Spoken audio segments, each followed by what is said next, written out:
बोले गणेश जी महाराज की। मेरे भोलेनाथ अपनी भरपूर कृपा बरसाना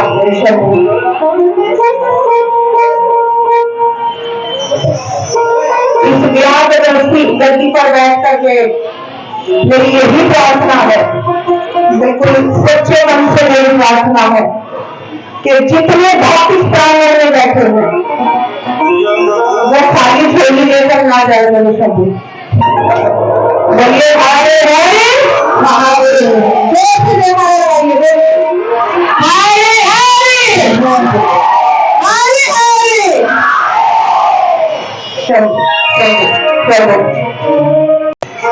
क्या है तो जिन देव की हम साकार और निराकार दोनों ही रूपों में पूजा करते हैं वही ब्रह्म है महाराज। इस संसार को चलाने वाला, इस संसार का पालन करने वाला और इस संसार का संहार करने वाला सिर्फ और सिर्फ एक ही है, वो है मेरे शिव शंकर, मेरे तो गई। म्यूजिक चलाओ पीछे।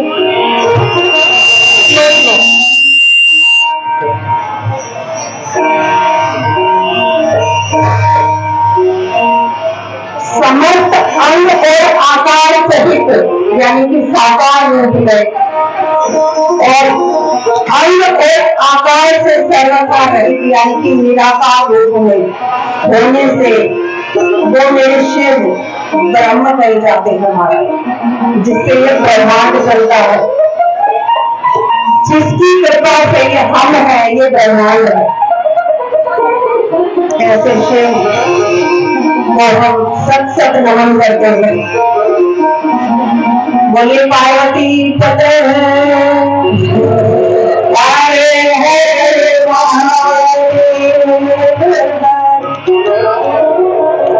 देखिए महाराज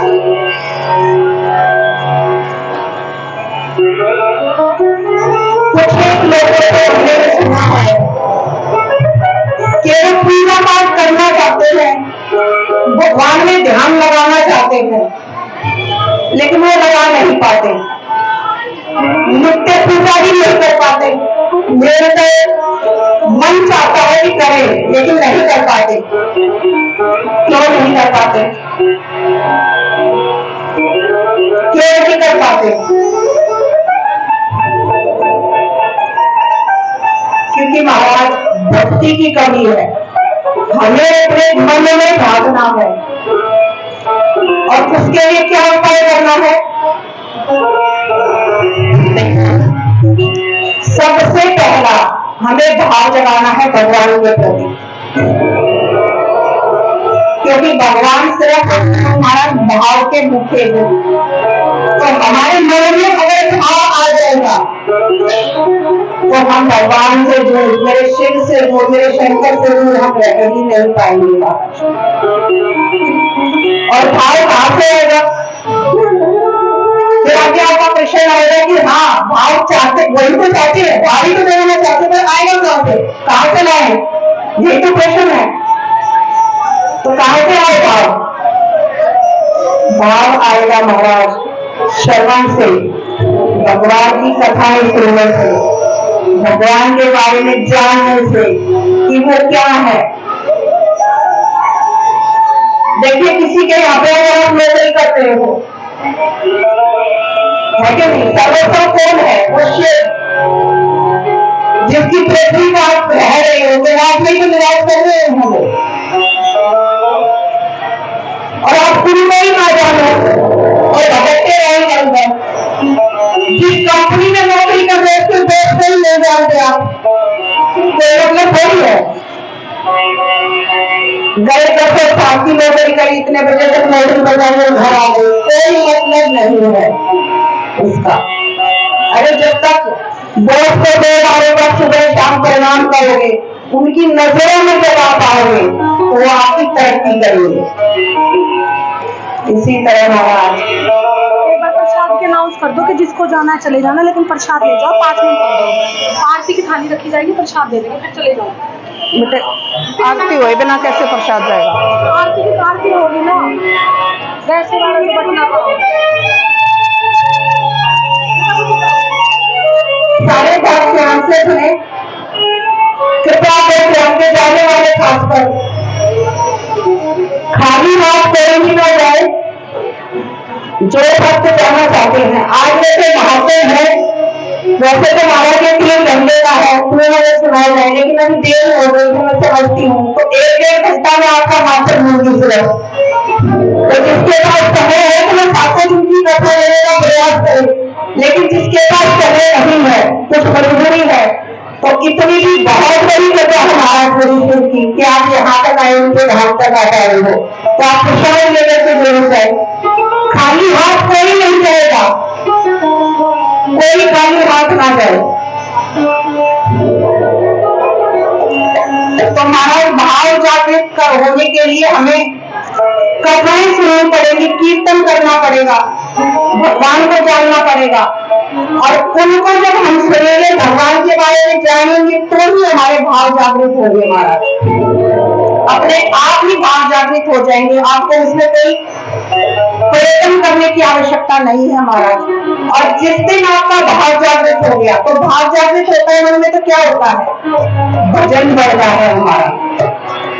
जब हम भगवान से प्यार करने लगते हैं, भाव जागृत होता है, तो उनका नाम लेने का, उनकी पूजा करने का, उनका भजन करने का अपने आप स्वतः ही मन करता है। तो हमारा भाव जागेगा तो हमारा भजन बढ़ेगा, और जब हमारा भजन बढ़ेगा हमारा, फिर देखिए क्या कमाल होता है। मेरे शिव, मेरे भगवान आपको प्रसाद के रूप में आपको भक्ति प्रदान कर देंगे। और महाराज एक भक्ति ऐसा रास्ता है इस कलयुग में खासकर, जिससे हम भगवान के सबसे करीब जा सकते हैं, उनको पा सकते हैं। तो महाराज बहुत आसान तरीका है ये 7 दिन में मेरे शिव के करीब पाने का। मैंने प्रयास किया है कराने से, ऐसी ऐसी चीजें हैं गारंटी लेते हुए आपने सुनी नहीं होगी भगवान के बारे में। तो मैं प्रयास आपको दिन की कथा लेने का, समय से आने का, और जो भक्त मैं पहले बता देती हूँ, ऐसी ये चीजें मैं बाद में बताने वाली थी, नींद से जिनके मन में कोई कामना है, किसी कार्य की पूर्ति करना चाहते हैं, वो अपने घर से 1 लीटर जल अवश्य लेके आए। अपने घर का जल चाहिए, यहाँ का नहीं चलेगा। तो जल आपके घर की स्थिति में भले आप तक पहुंचाएगा। पहले वास्तु दोष नहीं होते थे महाराज घरों में, पितृ दोष नहीं होते थे, अब क्यों होने लगे इतने? मंदिर का ही लोटा, मंदिर का ही जल, और मंदिर के भोले बाबा को चढ़ा के और मैं चली, कोई मतलब नहीं है उसका, कोई मतलब नहीं है। अपने घर का जल आप लेकर के आगे भोले बाबा को चढ़ाओगे, और जो टूटे हुए ना हो अपने पल्ले में बांध के रखना, अपने हाथ से लेके कथा सुनना मारे, और फिर 3 महीने बाद इस मंदिर में आके आप बता के जाना, लेकिन नियम से कथा सुनना। व्यास जी के पहले आने से पहले आप स्थान ग्रहण करें, ब्रह्मचर्य का पालन करें 7 दिन तक, जब तक कथा चलती है। हो सके तो प्यार लहसुन प्याज दे 7 दिन के लिए, ये आपकी अपनी मर्जी नहीं है, बातें नहीं करनी होगा आप लोगों को। कोई कर सकता है तो व्रत कर सकता है, एक समय खाना खा सकता है, नहीं है तो जरूरी है कथा लेना, चाहे आप 6 बार खाना खाओ, कोई मतलब नहीं है उससे। एक समय फलाहार, एक समय भोजन कर सकते हो, दोनों समय भोजन कर सकते हो, लेकिन मेरा फर्ज हमारा जो पुराण में लिखा है वो बताना। तो कथा अवश्य सुनिए। सारता तो यही है कि कथा नहीं छोड़नी चाहिए, सिर्फ और सिर्फ कथा हमें लेनी है, कैसे भी मिल जाए। अपनी सेहत के साथ खिलवाड़ ना करें, ये मेरी प्रार्थना है। बिल्कुल भी ना करें तो नहीं, मैं तो कर गई और कहीं मुझे सही मिलेगा, ऐसा बिल्कुल भी नहीं है। भरोसा रखिए भगवान शिव पर। अब महाराज जल कैसे चढ़ाएं, कैसे भगवान को खुश करें?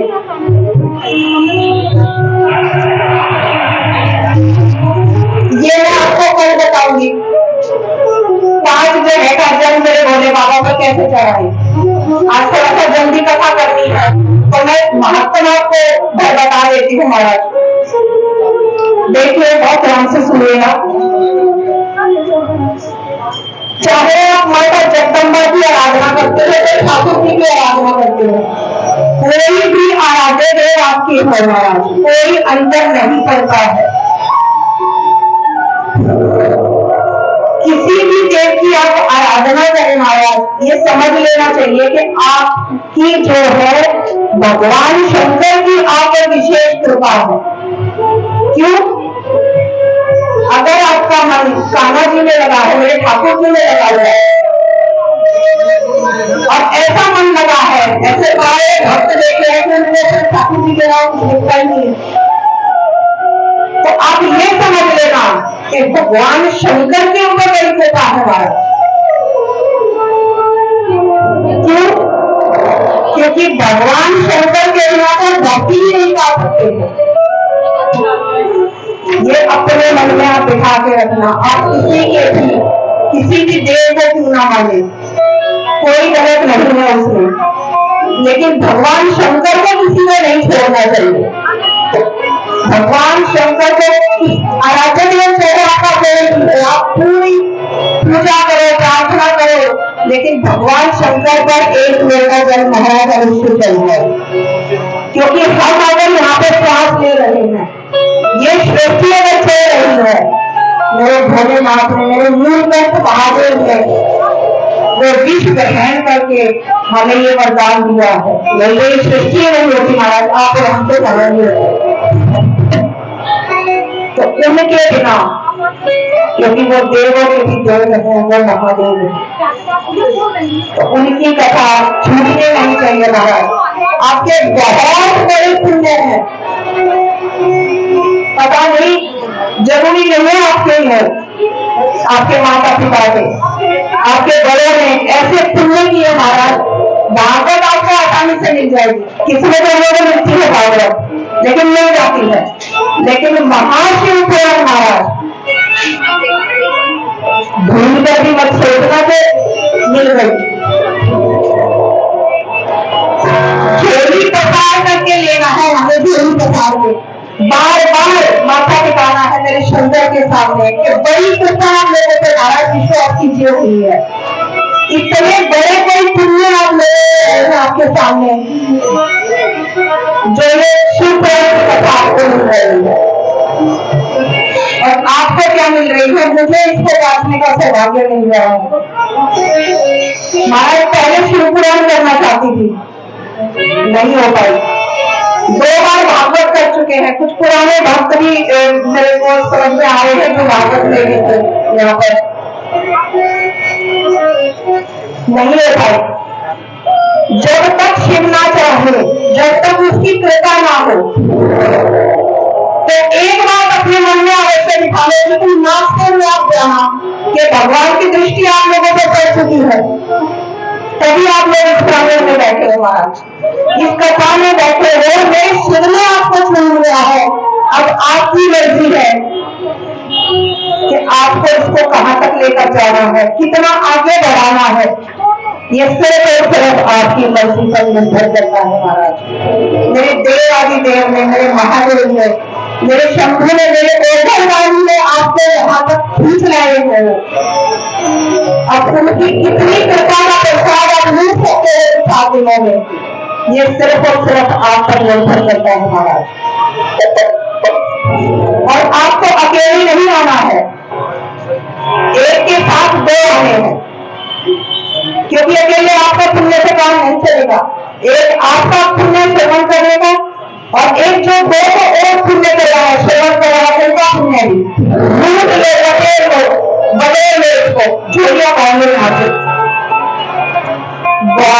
बहुत बड़ा पुण्य है महाराज। मेरे शंकर की कृपा आप पर हुई है, उनकी भक्ति आपको मिली है, क्योंकि बिना शंकर के आप भक्ति नहीं पा सकते हैं। स्वयं गोस्वामी तुलसीदास ने भी लिखा है कि जहां पर कृपा न करे त्रिपुरारी, सो नहीं पावत मुनि भक्ति हमारी। तो त्रिपुरारी कौन है? भगवान शंकर, महादेव। तो उनकी कृपा के बिना ना आपको राम मिल सकते हैं, ना आपको दुर्गा माँ मिल सकती है, ना आपको कृष्ण भगवान मिल सकते हैं, ना आपको बजरंगबली मिल सकते हैं। तो इनकी कृपा मिलना बहुत आवश्यक है महाराज। अब इससे ज्ञात क्या होता है कि आप लोग तो चैन से सोओगे कि आपकी नजर, आप पर तो भगवान शंकर की नजर पड़ ही गई है।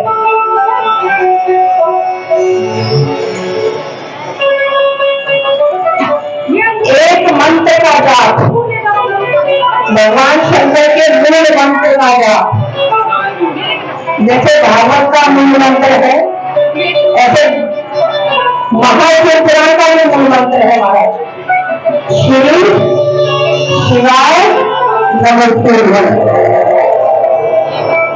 ये मूल मंत्र का जाप हम कथा में चलते चलते बीच में कई बार करेंगे, 5 बार 7 बार। और कहते हैं महाराज इस अगर घर में बैठ के करते हैं तो 1 गुना फल, वो खाना में बैठ के करते हैं तो 10 गुना फल। और महाराज किसी नदी पर्वत के किनारे पे करते हैं जाप, 1000 गुना फल। और अगर धाम मिल जाए, देवालय मिल जाए इस मंत्र को जपने के लिए, और महाराज तो करोड़ों गुना फल। अब इतने लोग रहते हैं,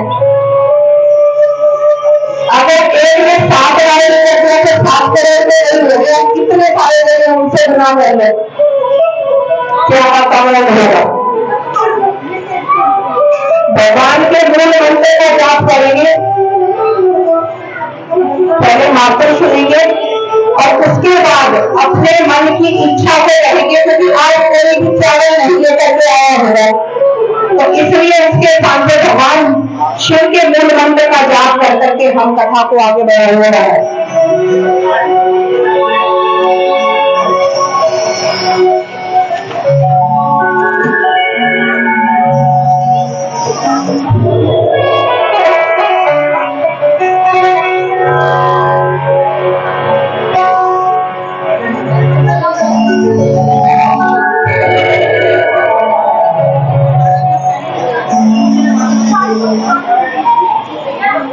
अब आइए कथा प्रारंभ करते हैं। और दूसरा मतलब क्योंकि चली जाएंगी ना सारी, 5:15 हो रहे हैं। हाँ 6 तक, 5:30 तक या 6 तक, जल्दी बोलो। आज थोड़ी कम कर देना, 5:30 तक। ठीक। एक बार महाराज सूत जी और सोनक ऋषि आदि को मिलन हुआ। अब सोनक ऋषि ने सूत जी महाराज से कहा कि हे सूत जी महाराज, जब संपूर्ण सिद्धांत के जाता हो तो प्रभु आप कृपा कीजिए और कोई ऐसी कथा सुनाइए कि ये महान शिव महापुराण सुनने से क्या किसी का कल्याण हुआ है। तो महाराज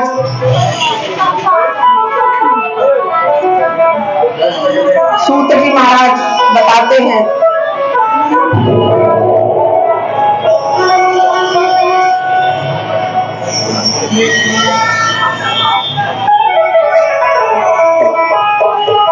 एक ऐसी कथा सूत जी महाराज सुनाते हैं कि किरात नगर में 2 नाम का ब्राह्मण रहता था महाराज।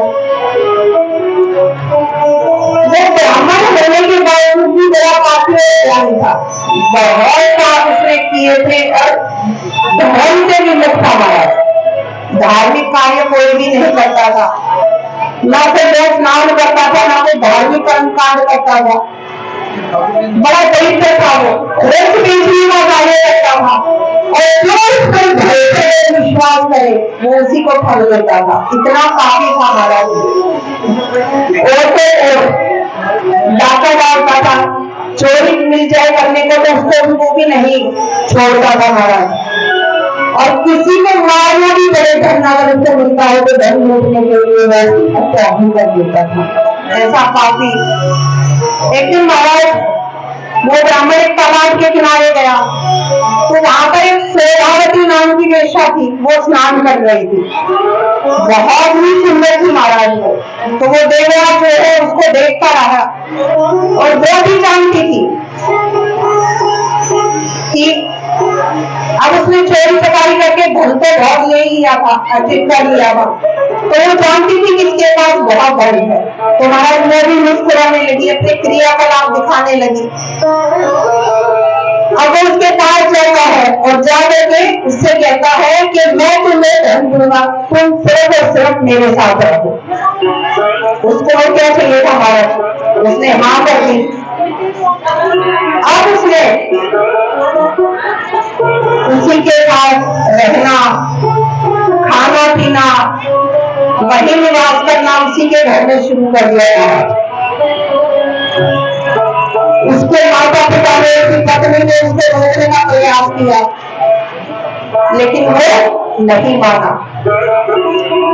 जब वो देर रात नहीं माना तो उसके माता पिता ने उसको समझाया, उनकी पत्नी ने तो रोई भी किया, लड़ाई भी की, प्यार से भी समझाया, लेकिन देखे कहते हैं कि विनाश काले मिट्टी को मिट्टी, जब काल सिर पे सवार होता है तो महाराज कुछ नहीं दिखाई देता है।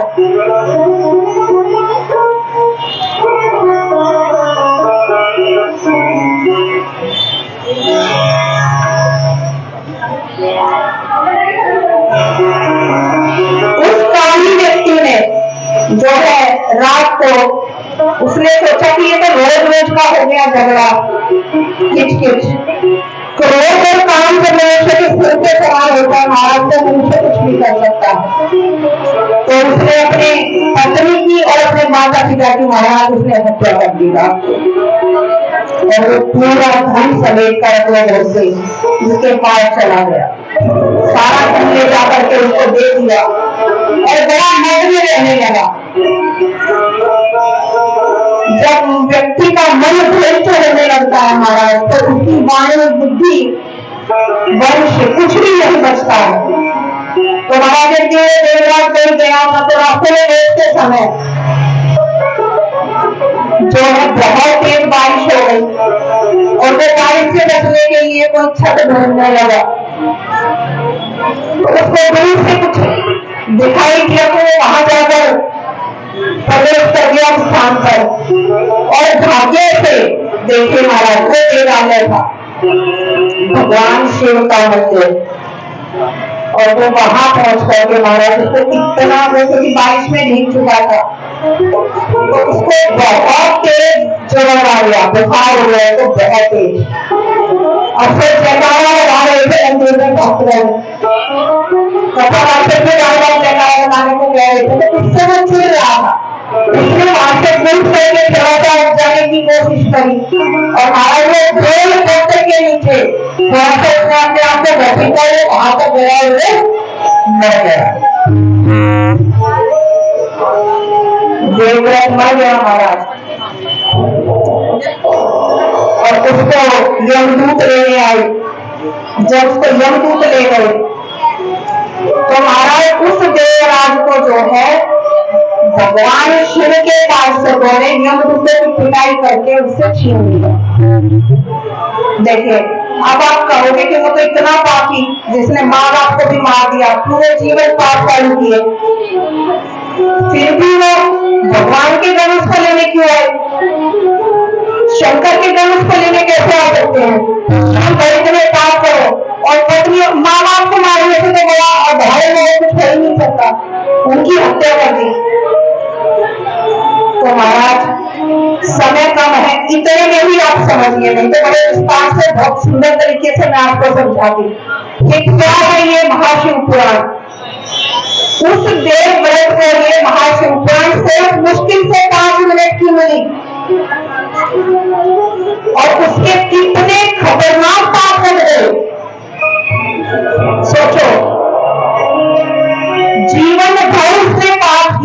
और उसके पाप कट गए और वो शिव लोक में गया और शिव का गण बन गया जाकर के।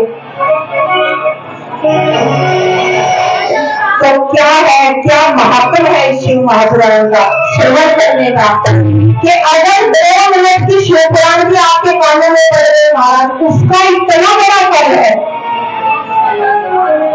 तो इसका मतलब ये नहीं है कि हम जीवन भर खुद पे काम करें, वो किस्मत भी होनी चाहिए जो शिरोला मिला उसको। और वो किस लिए मिला? क्योंकि महाराज उसकी पत्नी, उसकी माता हर रोज शिव पर जल चढ़ाती, हर रोज अपने पुत्र के घर आने की कामना करती थी, लेकिन महाराज कर्म का बोल देती है, उसी पुत्र ने जान ले ली। लेकिन माता के कर्मों से, तो यही मैंने आप लोगों को बोला था बैठे कि पता नहीं आपके पूर्वजों के कर्म जो आप यहाँ वहां पे बैठ करके और वो भी शिव महापुराण श्रवण कर रहे हो, उनकी माता के कर्म से उसको वो देवालय मिला वहां अंत समय में। और कहते हैं कि वृक्षारोपण जरूर करें।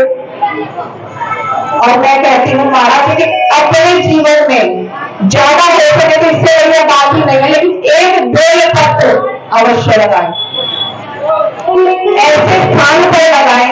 स्वयं ये पुराने कहती है महाराज कि अंत समय में अगर किसी की अर्थी मान लो यहाँ से गुजर रही और शिव की चोटी की छाया भी उसके ऊपर पड़ गई, महाराज कितना भी बड़ा पापी क्यों ना हो, शिव धाम जाता। पेड़ के नीचे से अगर गुजर गया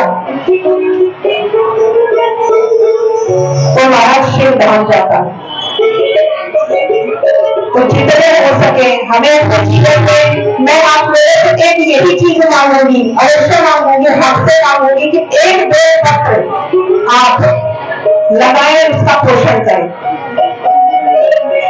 बाग में, बगीचे में देखिए महाराज, जितने बेल पत्र तोड़ करके आप नहीं, आप तो उसका प्रयोग कर ही सकते हो। मैंने तोड़ दिया, उन्होंने तोड़ दिया, उसका पुण्य आपके भाग्य में भी लगेगा, आप इस धरती से चले जाओगे। लेकिन आपके नाम का बेल पत्र जो आपने खींचा था, आपने लगाया था, आपने जिसको प्रेषित किया है, वो भगवान भोले तक पहुंच रहा है महाराज।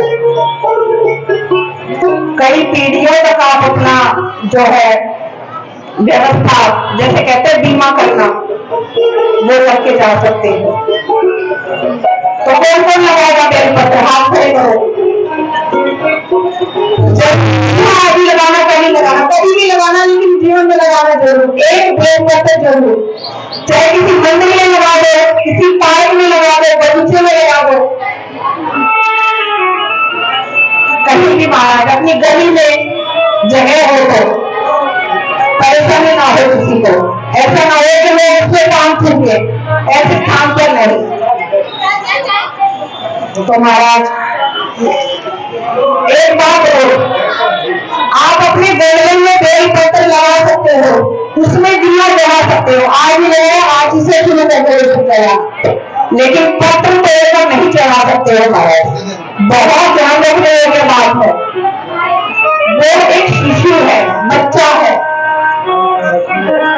किसका पत्र भगवान स्वीकार करते हैं? जिस पेड़ के नीचे आप खड़े हो उतना बड़ा बेल पत्र होना चाहिए। छोटे पेड़ पे कभी भी पत्र तोड़कर नहीं चढ़ाना है, बहुत ध्यान रखिए। खंडित बेल पत्र कभी नहीं होना चाहिए। खंडित बेल पत्र, जरा सा भी कटा फटा, हर चीज, चाहे भगवान बोले वो आप अक्षय चढ़ाते, चावल चढ़ाते हो, वो भी इतना होना चाहिए, चाहे एक चावल चढ़ाओ। भगवान शिव को कुछ भी चीज खंडित नहीं करती है, सभी भगवान ने नारियल चढ़ता है तो नारियल से चढ़ाया जाता है। पशुपतिनाथ का व्रत होता है जिसका कि उद्यापन होता है, नारियल 11 रुपए 51 रुपए के आप किस पूर्ण चढ़ता है महाराज। तो बस ये कुछ महत्वपूर्ण जानकारियां थी। आप समझदार हैं, बच्चों के एग्जाम चल रहे हैं, मैं प्रार्थना करूंगी कि आप लोग समय से आए बहुत आवश्यक है। बच्चों का भी ध्यान रखें। मैं भगवान शंकर से प्रार्थना करूंगी कि एक एक लेकर जो भी बच्चों के एग्जाम चल रहे हैं, अब उनके नाम का आप जरूर कराएं और बच्चों को पढ़ने के लिए बोले तो मन लगा के पढ़ो और फिर आप रिपोर्ट देखना है। जो चाहे वो मेरा बहुत आसानी से देते हैं, धन्यवाद है वो मेरे शंकर, मेरे शंभू। पंडित जी आरती की तैयारी कर लो।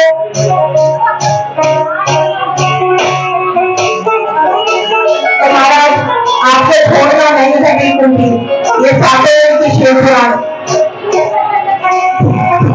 और बिल्कुल समय से 3 बजे शुक्रवार शुरू हो जाएगी। 3 बजे मैं यहाँ पर आकर के बैठ जाऊंगी, तो आप समय पे आने का प्रयास करें ताकि आप समय पर जाकर के अपने घर को, बच्चों को संभाल सके। वो भी जरूरी है इसके साथ। तो आप सब पर भगवान शंकर की कृपा चढ़ा तो चढ़ा दो। बनी रहे महाराज। कल बिल्कुल भी, कल क्या महाराज, हर रोज कथा, कल भी 3 से 6 कथा है। आज कलश उठे क्योंकि बहुत लोग थे। मैं अपना कल यहाँ पे 3 बजे शुरू कर दूंगी कथा। आप लोग भागवत में भी आए हो तो आप लोग देखो 10 मिनट की भी देरी नहीं होती है। तो महाराज समय पर कथा आरंभ रहेगी, ये मत सोचिएगा। और मैं आपसे प्रार्थना करूंगी कि आप सब कथा लेने जरूर आए, समय पर आए। व्यास जी के बैठने से पहले आप आए, क्योंकि जो कार्य करते हैं उसको पूर्ण रूप से लोग महाराज से पहले भी इसका फल नहीं मिलेगा।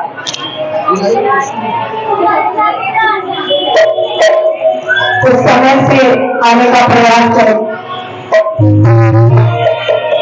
आरती आप गा दो। आप गलत आरती गा रहे थे।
भाई वर्षा अमृत की वर्षा